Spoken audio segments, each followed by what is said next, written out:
Bismillahir Rahmanir Rahim. Alhamdulillah wassalatu wassalamu ala Rasulillah wa ala alihi wa ba'du. Assalamu alaikum wa rahmatullahi wa barakatuh. Abubuwa keɓantattu guda 10 game da Juma'a. Na farko shine ranar Juma'a ita ce ranar da aka fara yin halitta, wato halittar Annabi Adamu, kamar yadda ya tabbata a cikin wato hadisi da Abu Huraira ya ruwaito, wanda Albani ya inganta shi a cikin Sahih Abi Dawuda, ya ce Annabi Adam an halicce shi ne a ranar Juma'a.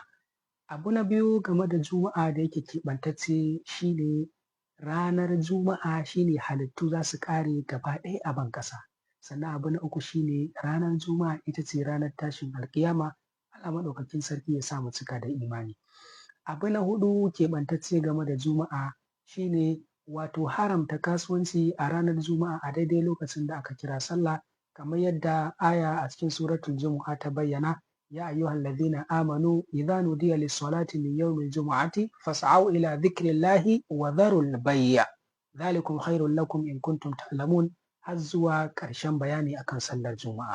Sannan abu na biyar keɓantacce game da sallar Juma'a shine an karhanta yin azumi a ranar Juma'a, wato makaruhi ne mutum ya yi azumi kaɗai a ranar Juma'a, kamar yadda hadisin Abu Huraira da yake a cikin Sahih Muslim hadisi na 1144 ya bayyana cewa kada ku keɓance ranar Juma'a da yin azumi kaɗai.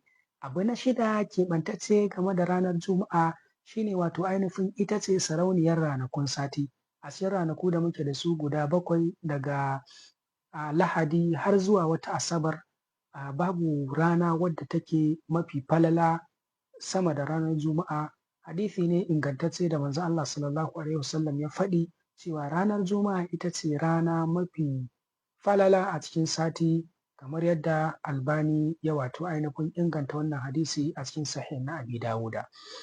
A ranar Juma'a ake yin sallar Juma'a, wanda wannan sallah ce mai falala ƙwarai da gaske, kuma wato ainihin tana matsayin idi na sati ga musulmai.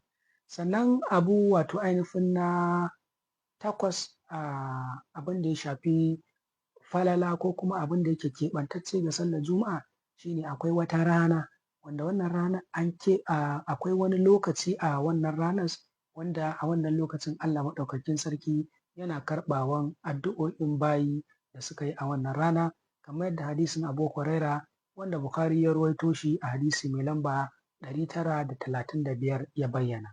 Sannan abu na wato ainihin 9, in ban manta lissafi ba, shine a wannan rana ana kankare zanubban bayi a wannan rana. Sannan kuma abu na ƙarshe shine rana ce wadda Allah ke ɗaukaka daraja ta wato ainihin bayinsa, kamar yadda wato ainihin hadisi na wato ainihin Abu Huraira wanda ya ruwaito shi, Muslim ya ruwaito shi a cikin Sahih nasa hadisi mai lamba 233.